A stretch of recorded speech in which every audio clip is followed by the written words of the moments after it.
Hello students, welcome back to our YouTube channel Agriculture and GK. Today we'll study about MCQs on food microbiology. This video will be very important for the student who are preparing for FSSAI CBT2 exam or any other state FSO exam or any exam related to food science. तो आगे बढ़ते हैं। अगर video अच्छा लगेगा तो please like share subscribe करना। आगे जाने से पहले I just wanted to tell you about the course which we are giving on our platform Agriculture and GK. The course is all about FSSAI CFSO TO CBT2 exam. It is a complete course. In this course, you will get complete notes as per the syllabus, printable study material, YouTube classes, class notes मिलेंगी आपको, एक question bank मिलेगा ई form में. These all quality content of the exam you will get at only and only 899 rupees. इस course में अगर आपको enrol करना है तो the link is in the description box, आप डिस्क्रिप्शन बॉक्स चेक कर सकते हो. अगर कुछ क्वेरी है तो व्हाट्सएप नंबर भी डिस्क्रिप्शन बॉक्स में दिया है, आप हमसे वहां पूछ सकते हैं.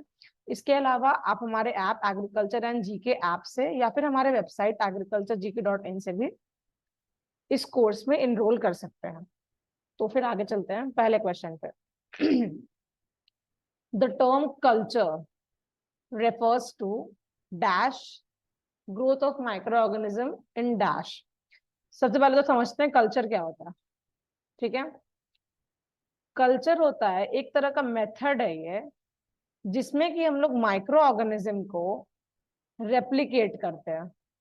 क्या करते हैं? रेप्लिकेट कह लो या फिर आप मल्टीप्लाई कह लो. हम लोग मल्टीप्लाई करते हैं माइक्रो ऑर्गेनिज्म को. मल्टीप्लाई कैसे करेगा माइक्रो ऑर्गेनिज्म? जब ये रिप्रोड्यूस करेगा.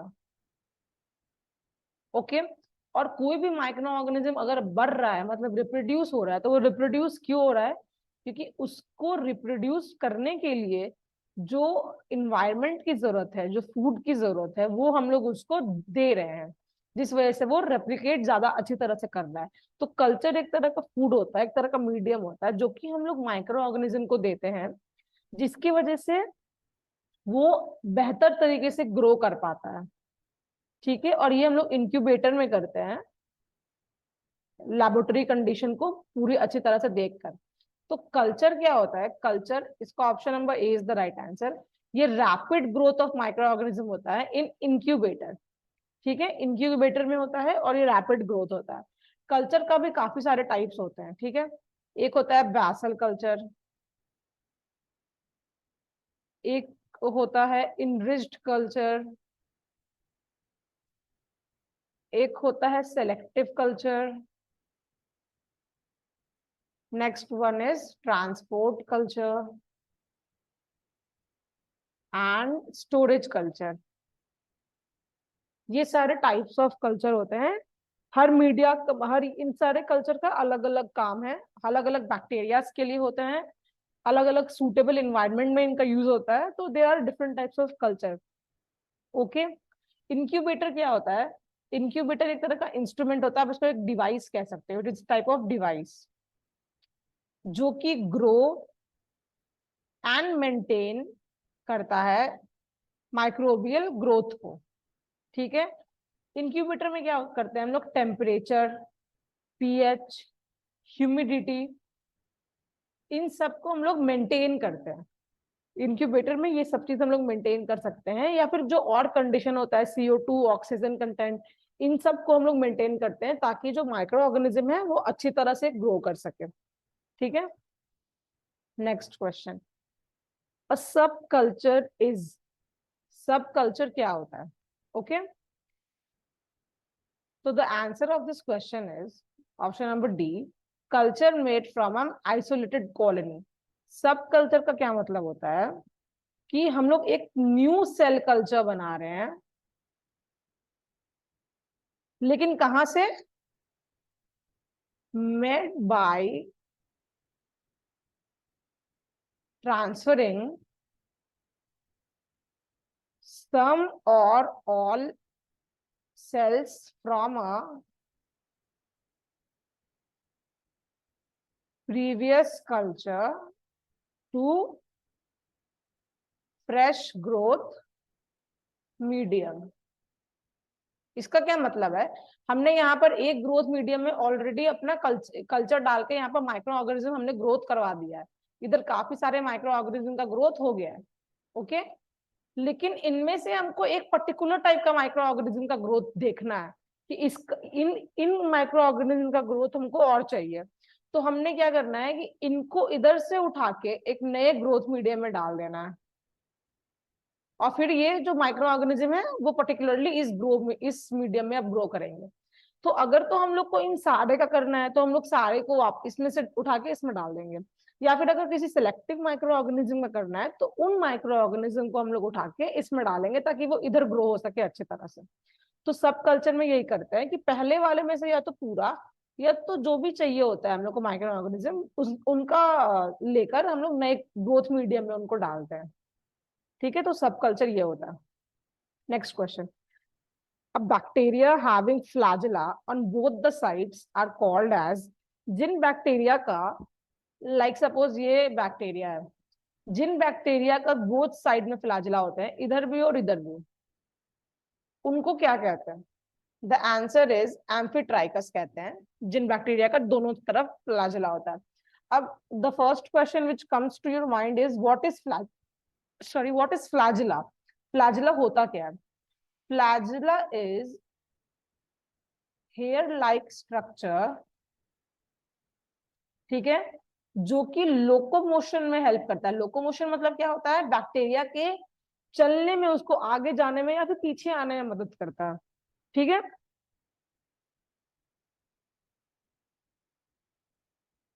ये 3 तरह का होता है। ओके, पहला होता है बैक्टीरियल, दूसरा होता है आर्कियल, और the third one is eukaryotic.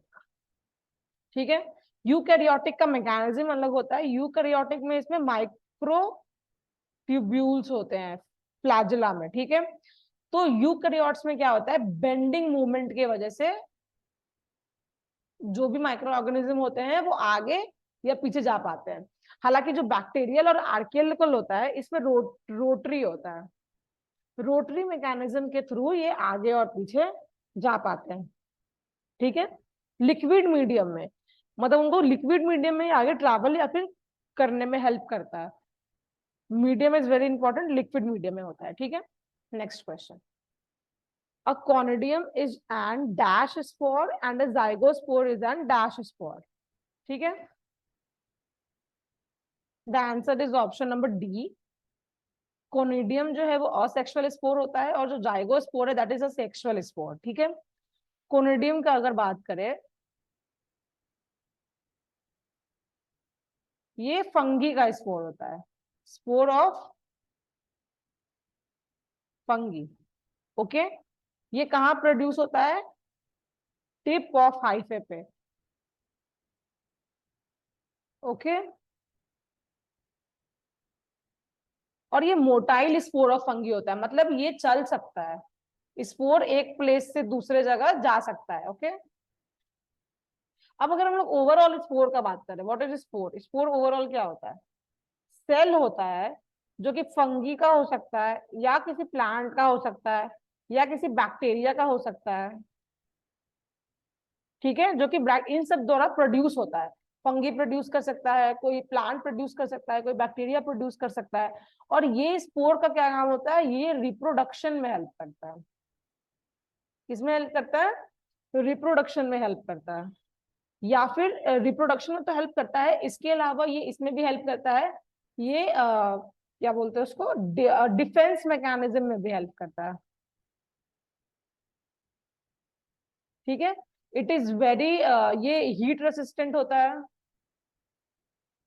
इसमें हीट का कोई फर्क नहीं पड़ने वाला होता है, ह्यूमिडिटी से इसको कोई फर्क नहीं होता है, ये इन्वायरमेंटल कंडीशन को अच्छी तरह से होल्ड कर सकता है, ये काफी चीज में रेसिस्टेंट होता है। तो ये स्पोर एक तरह का क्या होता है? ये फंगी, प्लांट या बैक्टीरिया द्वारा प्रोड्यूस होता है, जो कि इनके रिप्रोडक्शन में हेल्प करता है, और ये काफी रेसिस्टेंट होता है काफी सारे चीजों के। ठीक है, अगर हम लोग जाइगोस्पोर का बात करें तो जाइगोस्पोर मैंने बताया सेक्सुअल स्पोर है। ठीक है, ये एल्गे या फिर फंगी में पाया जाता है, और union of two similar sexual cell. ठीक है, ये union of two sexual cell का जब यूनियन होगा, म्यूटेशन होगा, उस समय जाइगोस्पोर बनता है। ठीक है, next question.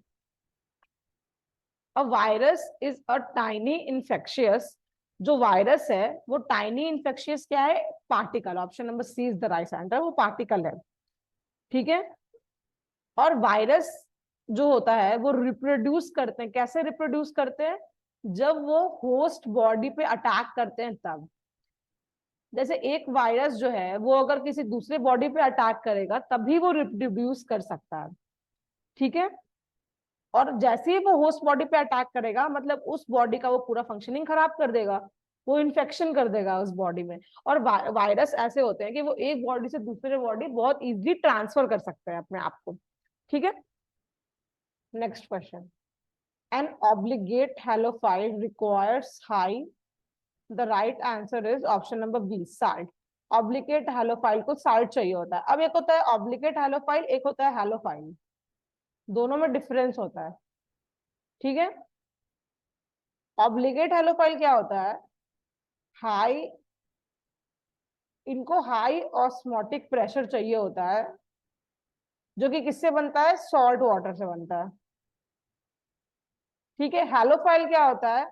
They do not require osmotic pressure, इनको जरूरत नहीं होता है हैलोफाइल को, ऑब्लिगेट हैलोफाइल को जरूरत होता है। ठीक है, next question. Saccharophiles would be expected to grow. जो सैक्रोफाइल होता है वो किधर ग्रो कर सकता है? Option number C is the right answer, at refrigeration temperature. ठीक है, हर एक माइक्रो ऑर्गेनिज्म का अपना टेम्परेचर रेंज होता है जिसमें कि वो ग्रो कर सकता है। ठीक है, तो जो सैक्रोफाइल है वो रेफ्रिजरेटेड टेम्परेचर पे ग्रो करता है। That means they can grow at temperature of below 15 degree Celsius. ठीक है, 15 डिग्री सेल्सियस के नीचे टेम्परेचर पे ये लोग ग्रो करते हैं। इसके अलावा हम लोग के पास एक मेसोफाइल होता है जो कि 15 to 45 डिग्री सेल्सियस तक ग्रो कर सकते हैं। और इसके अलावा थर्मोफाइल्स होता है जो कि 45 एंड अबव पे ग्रो करते हैं। ठीक है, तो ये तीन तरह का माइक्रो ऑर्गेनिज्म होता है on the basis of temperature, temperature के बेसिस पे कि कौन कितने टेम्परेचर पे ग्रो आराम से कर सकता है। ठीक है, नेक्स्ट क्वेश्चन। साइक्रोफिल्स को कोल्ड लविंग बैक्टीरिया भी कहते हैं। ओके,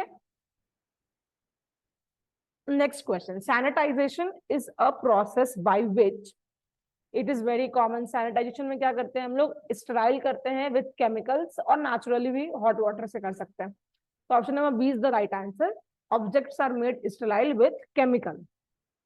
ठीक है, ये क्यों करते हैं sanitisation? To reduce pathogenic agent on surface. ठीक है, सरफेस पे जो भी पैथोजेनिक सब्सटेंस होते हैं वो हटाते हैं, वो उनको हटाने के लिए। या फिर कुछ ऐसा मटेरियल है सरफेस पे जो कि बैक्टीरिया या फिर अदर माइक्रो ऑर्गेनिज्म के फूड की तरह काम कर सकता है, तो उस वजह से भी हम लोग क्लीन करते हैं ताकि बैक्टीरियल ग्रोथ उस पर ना हो सके। ठीक है, next question. Z value is indicated in. जो जेड वैल्यू होता है वो किस चीज में हम लोग इंडिकेट करते हैं? तो जेड वैल्यू क्यों इंडिकेट करते हैं हम लोग? डिग्री सेंटीग्रेड में। Option number D is the right answer. Z value होता क्या है? It is the temperature change that is required to achieve a tenfold reduction in D value। ठीक है, कितना टेम्परेचर चाहिए होगा कि डी वैल्यू में 10 फोल्ड रिडक्शन और हो जाए, उसको हम लोग जेड वैल्यू कहते हैं। डी वैल्यू क्या होता है? Measure of time required to kill 90% of population of particular micro organism in specific medium. ठीक है, डी वैल्यू क्या होता है, 90% रिडक्शन ऑफ माइक्रो ऑर्गेनिज्म कितने टाइम पे हो सकता है ताकि रिडक्शन हो सके माइक्रो ऑर्गेनिज्म का, एक पर्टिकुलर तरह का माइक्रो ऑर्गेनिज्म का इन अ पर्टिकुलर इन्वायरमेंट। ठीक है, next question, D value is indicated by, हमने जस्ट पहले पढ़ा है कि डी वैल्यू क्या होता है, मेजर ऑफ टाइम। तो the answer of this question is option number B, minute. कितना मिनट चाहिए होता है सर्टेन टेम्परेचर जिसपे कि हम लोग ऑर्गेनिज्म को 90% डिडक्ट कर सकते हैं, उनके क्वांटिटी को 90% डिडक्ट कर सकते हैं। Next question, which of the following statement regarding log growth phase of bacteria growth curve is correct? इनमें से कौन है जो कि सही है लॉग फेज ग्रोथ के बारे में। तो सबसे पहले तो हम लोग ग्रोथ फेज के बारे में देखते हैं। जो बैक्टीरियल ग्रोथ होता है उनका कर्व ऐसे कुछ होता है। ठीक है, ओके, जो यहां से लेके यहां तक का फेज होता है दैट इज, आप इसको कह सकते हो कि ये लैग फेज होता है। फिर यहां से लेके यहां तक दैट इज लॉग फेज, यहां से यहां दैट इज स्टेशनरी, और यहां से यहां दैट इज डेथ और डिक्लाइन। ये होता है आपका सर्वाइवल कर्व। ठीक है, तो हमारा जो लॉग फेज है जो कि आपको इधर दिख रहा होगा दैट इज लॉग फेज। इस फेज में आप देख रहे हैं कि बैक्टीरियल ग्रोथ बढ़ रहा है काफी स्पीड में। तो option number B is the right answer, growth rate is maximum and constant. ठीक है, मतलब ग्रोथ रेट कॉन्स्टेंटली बढ़ते रहता है इस जगह पे। अगर हम लोग लैग फेज का बात करें तो लैग फेज में क्या होता है कि बैक्टीरिया अभी तुरंत तुरंत इस एनवायरनमेंट में आया होता है, तो वो अभी थोड़ा सा सेट होता है उस एनवायरनमेंट में। ठीक है, वो एक्टिव तो होता है लेकिन वो डिवाइड नहीं कर पाता है क्योंकि वो अभी सेट हो रहा है एनवायरनमेंट में, तो वो रिप्रोड्यूस नहीं कर पाते हैं। लॉग फेज में क्या होता है कि वो बहुत स्पीडली रिप्रोड्यूस करते हैं। ठीक है, इसी वजह से उनका ग्रोथ एक्सपोनेंशियल होता है, बिल्कुल साथ साथ चलता है। इस स्टेशनरी फेज में क्या होता है कि वो ऐसे अब पोजीशन पे आ गए हैं जहां पर कि उनका जो क्वांटिटी है ना वो बढ़ रहा है ना वो घट रहा है। इसका क्या मतलब हुआ कि जितने सेल्स मर रहे हैं उतने ही सेल्स बर्थ भी ले रहे हैं, तो इसी कारण वो स्टेशनरी फेज होता है। डिक्लाइन फेज क्या होता है कि एक्सपोनेंशियली वो डिक्रीज हो रहा है लिविंग सेल, मतलब अब जो भी लिविंग सेल थे उनका डेथ होने लगा है, तो दैट इज डिक्लाइन फेज। तो ये चार तरह के फेज है जो कि इनको हम लोग सर्वाइवल, इसको हम लोग सर्वाइवल कर्व भी कहते हैं, माइक्रो ऑर्गेनिज्म सर्वाइवल कर्व, जिसमें कि हम लोग इस चार फेज के बारे में जानते हैं। Okay, next question, UHT process refers to pasteurization technique with temperature of at least dash in a continuous flow with holding time of approximately 1 second or more। UHT में हम लोग कितने टेम्परेचर देते हैं, ठीक है, जो कि 1 सेकंड और उससे ज्यादा के लिए हम लोग उसको सस्टेन करते हैं। The right option is 130 degree Celsius for 2 seconds. ठीक है, यूएचटी का क्या मतलब होता है, अल्ट्रा हीट ट्रीटमेंट। ठीक है, ये एक तरह का स्टेरिलाइजेशन टेक्निक होता है जिसमें हम लोग रैपिड हीटिंग ऑफ मिल्क करते हैं और उसके बाद तुरंत क्विक कूलिंग भी करते हैं। इससे क्या होता है, मिल्क स्टेलाइज हो जाता है, मिल्क में माइक्रो ऑर्गेनिज्म का होने का संभावना कम हो जाता है। तो उस केस में हम लोग यूएचटी मिल्क करते हैं, यूएचटी प्रोसेस करते हैं। Next question, preparation of food in sealed containers and which usually implies heat treatment as a principal factor in the preservation of spoilage is called, ऐसा कौन सा प्रिजर्वेशन का टेक्निक है जिसमें कि हम लोग फूड को सील्ड कंटेनर में डालते हैं, उसके बाद उसमें हीट ट्रीटमेंट करते हैं ताकि स्पॉयलेज से प्रिवेंट कर सके। The right answer is Canning. Canning में ऐसा करते हैं हम लोग। ठीक है, वो कैन में होता है। अब इसमें क्या होता है कि जो भी रॉ फूड होता है, जो कि फ्रेशली आप कह सकते हो, जो फ्रेशली हार्वेस्टेड है, उसको हम लोग प्रिपेयर करते हैं प्रॉपरली, ग्रेड करते हैं, वॉश करते हैं, उसके बाद फिर उसको हम लोग क्या करते हैं, कैनिंग करते हैं। ये प्रोसेस है कैनिंग का। और इसमें हम लोग हीट ट्रीटमेंट, जब हम लोग कैन के अंदर डाल देते हैं, उसको सील कर देते हैं, फिर हम लोग उसमें हीट ट्रीटमेंट करते हैं ऊपर से ताकि माइक्रो ऑर्गेनिज्म किल हो जाए, और उस तरह से क्या होता है, स्पॉयलेज प्रिवेंट होता है। ठीक है, अगर हम लोग बात करें कोल्ड डिस्टिलाइजेशन का, तो कोल्ड डिस्टिलाइजेशन, एक मिनट, अगर हम लोग बात करें कोल्ड डिस्टिलाइजेशन का, तो what do you mean by cold distillation? Cold distillation क्या होता है? कोल्ड डिस्टिलेशन को हम लोग इराडिएशन भी कहते हैं। ठीक है, इसमें क्या होता है, फूड को हम लोग, एक मिनट, हाँ, फूड को हम लोग आयोनाइजेशन रेडिएशन से ट्रीट करते हैं। इससे क्या होता है कि फूड बिल्कुल पैस्चराइज हो जाता है। पैस्चराइज होता है मतलब वो स्टेलाइज हो जाता है, लेकिन पैस्चराइजेशन का टेम्परेचर नहीं जाता फूड का। ठीक है, पास्चराइजेशन का टेम्परेचर काफी ज्यादा होता है, लेकिन इरेडिएशन का टेम्परेचर पास्चराइजेशन जितना नहीं होता है। लेकिन इरेडिएशन का जो इफेक्ट होता है वो बिल्कुल पास्चराइजेशन जैसा ही होता है। ठीक है, मतलब माइक्रो ऑर्गेनिज्म किल हो जाता है अच्छी तरह से।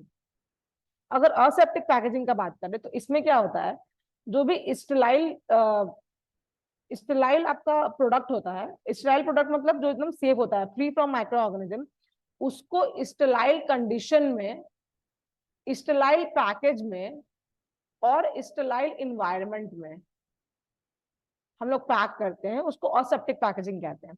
सिमरिंग क्या होता है? सिमरिंग में हम लोग, ये तरह का फूड प्रिपरेशन टेक्निक है सबसे पहले तो।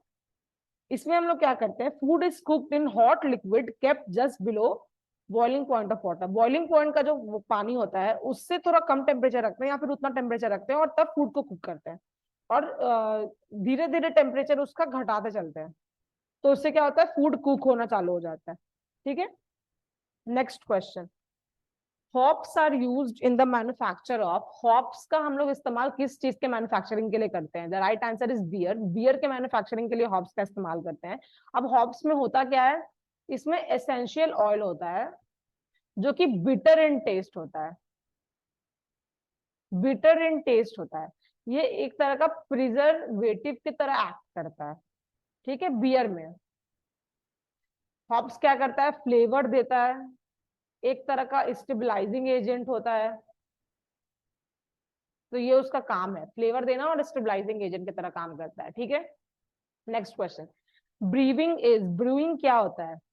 Brewing is manufacturing of beer, मतलब ये प्रोसेस होता है जब हम लोग बियर को अगर प्रोड्यूस कर रहे हैं तो उस प्रोसेस को ब्रूइंग कहते हैं। इसमें क्या होता है, जो स्टार्च सोर्स होता है जिससे हम लोग बियर बना रहे हैं, जनरली ये सीरियल होता है, सीरियल क्रॉप होता है, ये सीरियल ग्रेन, उसको हम लोग क्या करते हैं, स्टीप करते हैं, मतलब पानी में कुछ टाइम तक सुखो, मतलब उसको भिगो के रखते हैं ताकि वो फर्मेंट हो जाए ईस्ट के साथ। ओके, फर्मेंट हो जाए ईस्ट के साथ, उसके बाद हम लोग बॉईल करेंगे उसको, और फिर आगे का प्रोसेस होता है बियर बनाने का। ठीक है, next question. During manufacturing of wine the crushed grape used as raw material is known as, the answer is option number D, wort कहते हैं। अगर हम लोग वाइन के समय जो हम लोग ग्रेप को क्रश करते हैं उसको हम लोग वर्ट कहते हैं, वर्ट उसका होता है। ठीक है, next question. Which of the following is the baker's yeast? Baker's yeast कौन सा होता है? The answer is option number A, Saccharomyces cerevisiae होता है। Baker's yeast क्या होता है? Key ingredient होता है, is very important in bakery industry. ये क्या करता है, शुगर को कन्वर्ट करता है अल्कोहल CO2 इसमें, फर्मेंटेशन प्रोसेस के थ्रू। तो it is very important, CO2 release करेगा तभी जो आपका बेकर्स में, आप एग्जांपल ले लो आप ब्रेड का, तो अगर ये CO2 रिलीज करेगा तो ही ब्रेड फूलेगा, वरना ब्रेड नहीं फूलेगा। तो CO2 एक तरह का लेवलिंग एजेंट है। तो जो बेकर्स ईस्ट होता है वो CO2 को प्रोड्यूस करने में हेल्प करता है। ठीक है, next question. Bakers yeast produce more CO2 with, bakers yeast CO2 ज्यादा प्रोड्यूस किसके साथ करेगा? The answer is option number A, glucose के साथ ही सबसे ज्यादा CO2 प्रोड्यूस करेगा। ठीक है, क्यों करेगा प्रोड्यूस सबसे ज्यादा? क्योंकि ग्लूकोज जो है वो, सॉरी, ग्लूकोज जो है वो सिंपल केमिकल स्ट्रक्चर का होता है, मतलब वो मोनोसैकेराइड होता है, तो उसका केमिकल स्ट्रक्चर बहुत सिंपल होता है, तो ये ब्रेक डाउन करने के लिए इजी होता है। ठीक है, वो ब्रेक डाउन करने के लिए इजी होता है। और ईस्ट क्या करता है कि इसी ग्लूकोज का इस्तेमाल करता है एनर्जी प्रोड्यूस करने में, वाटर और CO2 भी प्रोड्यूस करता है। ठीक है, नेक्स्ट क्वेश्चन। सिमरिंग इज, हमने जस्ट पहले पढ़ा, gently boiling with temperature of about 100 degree Celsius. 100 degree Celsius के आसपास के टेम्परेचर में हम लोग फूड को कुक करने के लिए उसको पानी वाले टेम्परेचर में डालते हैं। Okay, now next question, which of the following is used as bio fertiliser? Option number A is the right answer. Rhizobium का हम लोग इस्तेमाल करते हैं बायो फर्टिलाइजर में। बायो फर्टिलाइजर क्या होता है? ये एक सब्सटेंस होता है जिसमें कि माइक्रो ऑर्गेनिज्म होता है।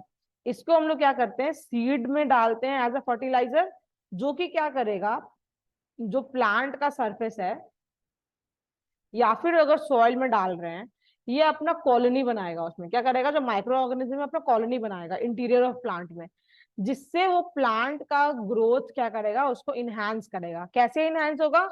By supplying nutrients.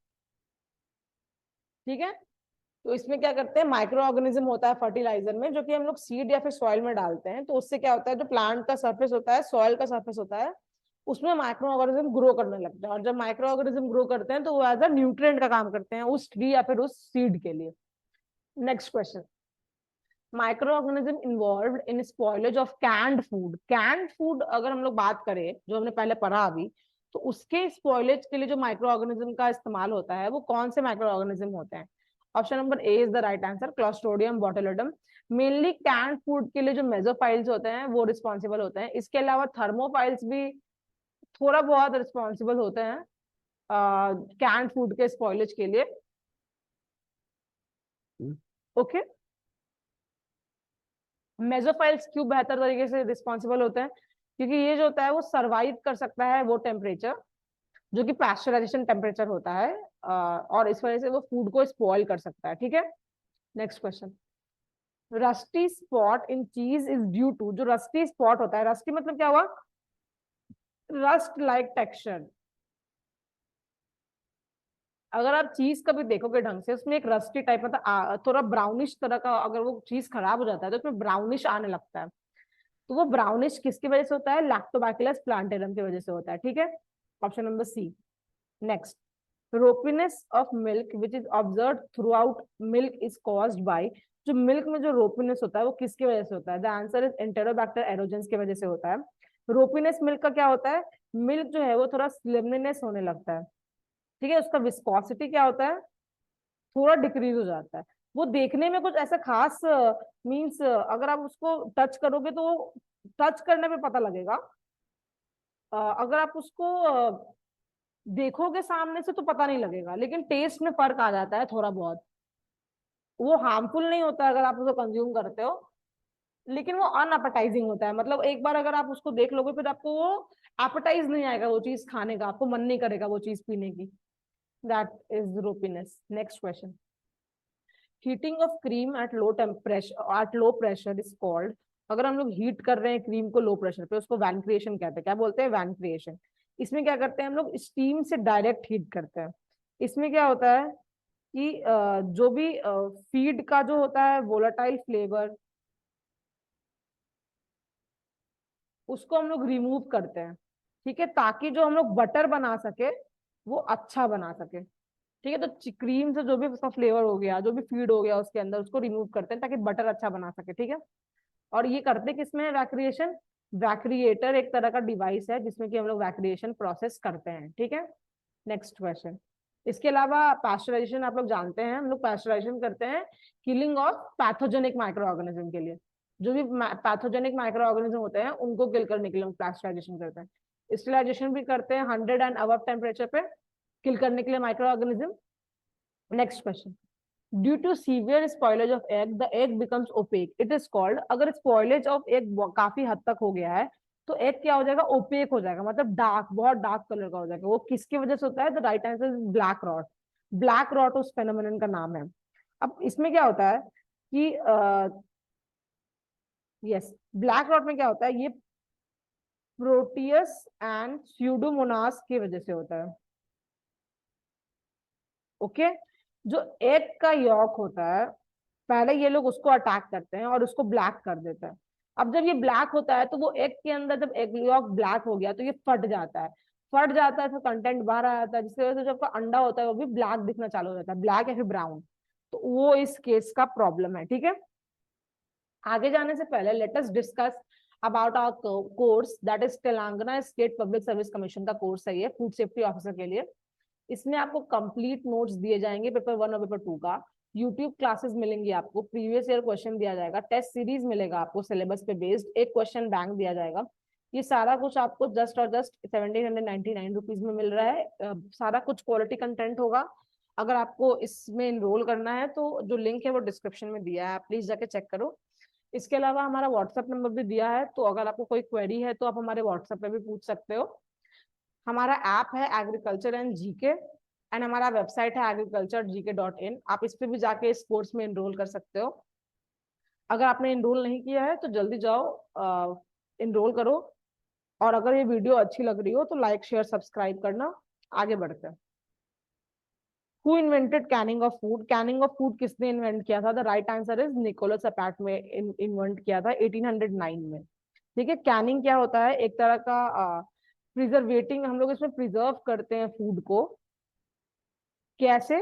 कैन में डाल के, जो कि हर्मेटिकली सील्ड होता है दोनों तरफ से, फिर उसको हम लोग स्टरलाइज करते हैं, ऊपर से हीट देते हैं ताकि इसका जो भी माइक्रो ऑर्गेनिज्म है वो किल हो जाए। तो उस प्रोसेस को हम लोग क्या बोलते हैं? कैनिंग बोलते हैं। ठीक है, next question. Which of the following is the bacterial plant pathogens? Bacterial plant pathogens कौन सा है? The right answer is D, all of these. ये सारा ही बैक्टीरियल प्लांट पैथोजेंस है। ठीक है, next question. Which of the following affects microbial growth? इनमें से माइक्रोबियल ग्रोथ जो है वो कौन? तो ये सारा ही इफेक्ट करता है माइक्रोबियल ग्रोथ को। पीएच क्या होता है? अगर आप हाई पीएच पे जाओगे तो माइक्रोबियल ग्रोथ अकॉर्डिंगली ज्यादा होगा। क्यों? क्योंकि अगर हाई पीएच पे जा रहे हो मतलब पीएच क्या हो जाएगा? बेसिक होने लगेगा, और बेसिक जो है वो माइक्रोबियल ग्रोथ के लिए अच्छा होता है। अगर पीएच डिक्रीज करोगे तो माइक्रोबियल ग्रोथ थोड़ा थोड़ा थोड़ा कम होता चला जाएगा। मॉइस्चर तो सबसे अच्छा है माइक्रोबियल ग्रोथ के लिए, मॉइस्चर जितना ज्यादा होगा माइक्रोबियल ग्रोथ उतना ही ज्यादा होगा। ऑक्सीडेशन रिडक्शन पोटेंशियल का अगर बात किया जाए तो इस केस में क्या होता है कि ये चीज जो है वो सेल के स्ट्रक्चर को, जो माइक्रोबियल का सेल होता है उसको इफेक्ट करता है। तो अगर ये ज्यादा होगा तो ये कम हो जाएगा। ठीक है, तो ये इनवर्सली प्रोपोर्शनल होता है उसके। Next question. Most spoilage bacteria do not grow below dash water temperature? किस टेम्परेचर के बिलो बैक्टीरिया नहीं ग्रो करता है? बैक्टीरिया ग्रोथ 0.090 के नीचे बैक्टीरिया का ग्रोथ बिल्कुल भी नहीं होता है। ठीक है, वाटर एक्टिविटी क्या होता है? वाटर एक्टिविटी होता है vapour pressure of food divided by vapour pressure of distilled water कह लो या फिर प्योर वाटर कह लो, ये वाटर एक्टिविटी होता है। वाटर एक्टिविटी क्या होता है? एक water activity biologically available moisture होता है माइक्रो ऑर्गेनिज्म के लिए किसी भी फूड में। आपके फूड में माइक्रो ऑर्गेनिज्म का अटैक करने का संभावना कितना है, कितना परसेंट चांस है कि माइक्रो ऑर्गेनिज्म इस फूड को अटैक करेगा, दैट डिपेंड्स कि उसका वाटर एक्टिविटी क्या है। अगर वाटर एक्टिविटी काफी ज्यादा होगा मतलब आपका फूड जो है वो ससेप्टेबल है माइक्रो ऑर्गेनिज्म के, और माइक्रो ऑर्गेनिज्म ज्यादा इफेक्ट करेगा उस फूड को। ठीक है, next question. Natural anti microbial agent present in garlic? Garlic में जो एंटी माइक्रोबियल एजेंट होता है उसका क्या नाम होता है? That is allicin, option number A. Anti microbial क्या होता है? जो कि माइक्रो ऑर्गेनिज्म की ग्रोथ को क्या करता है? इनहिबिट करता है, तो उनको रोकता है ग्रोथ करने से। उनको microbial agent, anti microbial agent कहते हैं। अगर यूजेनॉल का बात करें तो ये क्लोव में होता है। अगर सिनामिक एल्डिहाइड का बात करें तो ये सिनामोन में होता है। ठीक है, next question. With respect to temperature micro organism are of, हमने जस्ट पहले पढ़ा है कि टेम्परेचर का अगर बेसिस पे देखा जाए तो माइक्रो ऑर्गेनिज्म का कितना टाइप होता है? Micro organism of 3 type. एक होता है साइकोफिलिक, मेसोफिलिक और थर्मोफिलिक। या फिर आप इसको कह सकते हो कि साइकोफाइल्स, थर्मोफाइल्स, मेसोफाइल्स। ठीक है, साइकोफाइल्स का क्या होता है? जो कि 15 या फिर 15 से कम टेम्परेचर पर रहे, they are cold loving bacteria. ठीक है, मेसोफाइल क्या होता है? जो 15 से 45 डिग्री टेम्परेचर तक रह सकता है। और थर्मोफाइल क्या होता है? जो कि 45 या फिर 45 से ज्यादा टेम्परेचर पे रहता है। ठीक है, तो इसके बेसिस पे कितना हुआ, option number B is the right answer. 3 तरह के माइक्रो ऑर्गेनिज्म होते हैं। Next question, which of the following is frequently reported in fresh meats. Fresh meat में कौन से सबसे ज्यादा फ्रीक्वेंटली रिपोर्टेड माइक्रो ऑर्गेनिज्म होते हैं। The option is option number D is the right answer. आपको ये सभी मिलेंगे फ्रेश मीट में काफी ज्यादा मात्रा में। ठीक है, next question, black rot in onion is caused by. Black rot क्या होता है ओनियन में, किसके वजह से होता है, एस्परजिलस नाइगर की वजह से होता है मेनली। ठीक है, ये क्या करता है, अगर हम लोग ओनियन को स्टोर ज्यादा दिन तक कर रहे हैं तो ये ओनियन को खराब कर देगा, डीके कर देगा। ठीक है, आपने देखा भी होगा ब्लैक रॉट ओनियन में काले काला धब्बे हो जाते हैं प्याज के ऊपर, तो उसको हम लोग ब्लैक रॉट कहते हैं। ठीक है, वो एक तरह का माइक्रो ऑर्गेनिज्म का किया हुआ वो डिजीज तो नहीं कह सकते, लेकिन वो ओनियन पे वो अटैक करता है माइक्रो ऑर्गेनिज्म, जिसके वजह से ब्लैक रॉट होता है ओनियन में। Okay, next, koji is fermented product of। koji is fermented product of क्या होता है इसका आंसर, सोयाबीन। सोयाबीन का फर्मेंटेड प्रोडक्ट है ये। आपने अगर आप के ड्रामा देखते होगे तो आपको कोजी का मतलब पता होना चाहिए, बिकॉज कोजी को साइट्रिक एसिड प्रोडक्शन में हम लोग हेल्प मतलब यूज करते हैं, और इसी साइट्रिक एसिड से सोजू बनता है, जो कि कोरियन का बहुत फेमस बेवरेज है। ठीक है, इसमें कोजी का हम लोग इस्तेमाल सोया सॉस बनाने के लिए भी हम लोग इसका यूज करते हैं। Next question, coffee beans are fermented by. Coffee beans आपको एरेबिना और सैक्रोमाइसिस दोनों के द्वारा फर्मेंट होते हैं। नेचुरली कह लो, अरेबिक कह लो, अनअरेबिक कह लो, दोनों प्रोसेस से कॉफी बीन्स को फर्मेंट हम लोग करते हैं। ठीक है, next question, cider is a fermented product of. Cider जो है वो एक तरह का फर्मेंटेड प्रोडक्ट है, जिसको किसके द्वारा, Apple. It is very common, because हम लोग एप्पल सिडर विनेगर जानते हैं कि एप्पल सिडर विनेगर एक चीज होता है that has very great benefits in case of, अगर हम लोग फूड के तरह इस्तेमाल कर रहे हैं फिर भी उसका बेनिफिट होता है, अगर हम लोग उसको एज अ ब्यूटी सप्लीमेंट ले रहे हैं फिर भी उसका बेनिफिट होता है। तो वो जो साइडर होता है वो कहाँ से मिलता है, एप्पल से मिलता है। ठीक है, next question, milk and milk products gives which vitamin. कौन सा विटामिन मिल्क और मिल्क प्रोडक्ट से मिलता है। तो option number C is the right answer, both A and B. A और डी दोनों ही हम लोग को विटामिन मिल्क से मिलता है। अगर पूछा जाए कौन सा विटामिन नहीं मिलता है मिल्क से, then our answer is vitamin C, that is ascorbic acid. Ascorbic acid हम लोग को नहीं मिलता है विटामिन से। इसके अलावा ऑलमोस्ट सारे विटामिन, सारे मिनरल्स, कार्बोहाइड्रेट्स, प्रोटीन, फैट, हम लोग को ये सब मिल्क से एक साथ में मिल जाते हैं। Next question, which of the following is a source of single cell protein। SCP is single cell protein।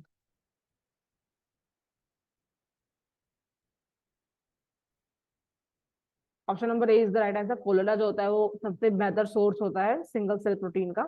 ये क्या होता है, माइक्रोबियल प्रोटीन होता है।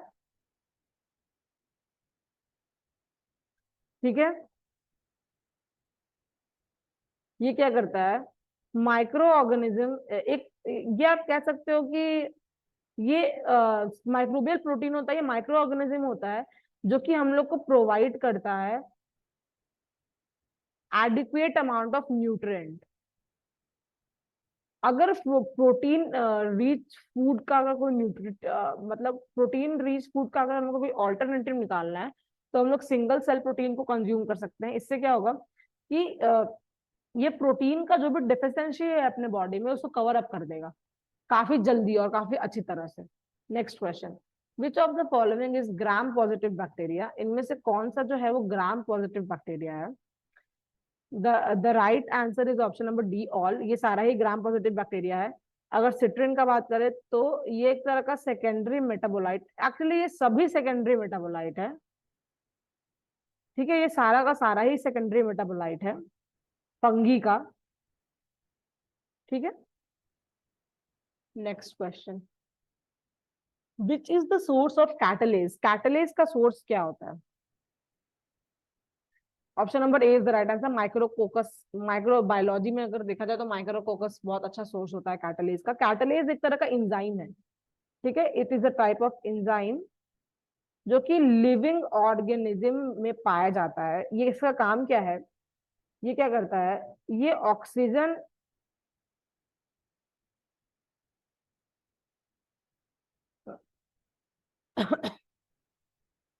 Sorry, It is found in nearly all living organisms exposed to oxygen, which catalyze the decomposition of hydrogen peroxide to water and hydrogen. ये क्या करता है, जो अपना हाइड्रोजन पेरोक्साइड होता है उसको हाइड्रो मतलब water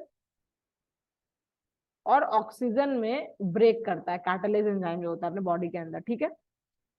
next question, beer is resistant to infection because of, beer में कोई इन्फेक्शन का कोई फर्क नहीं पड़ता है, ठीक है, उसको कोई इन्फेक्शन थोड़ा लेट होता है, मतलब बियर जो है कॉन्टेमिनेट थोड़ा लेट होता है, इसी वजह से अगर हम लोग सुनते भी हैं तो बियर वाइन ये सब जो है वो काफी लंबे टाइम तक चलते हैं, वो खराब नहीं होते। क्यों खराब नहीं होते हैं? क्योंकि उनका पीएच कम होता है, ठीक है। उसमें उनमें इथेनॉल होता है, इथेनॉल जो है वो माइक्रो ऑर्गेनिज्म के ग्रोथ को प्रिवेंट करता है।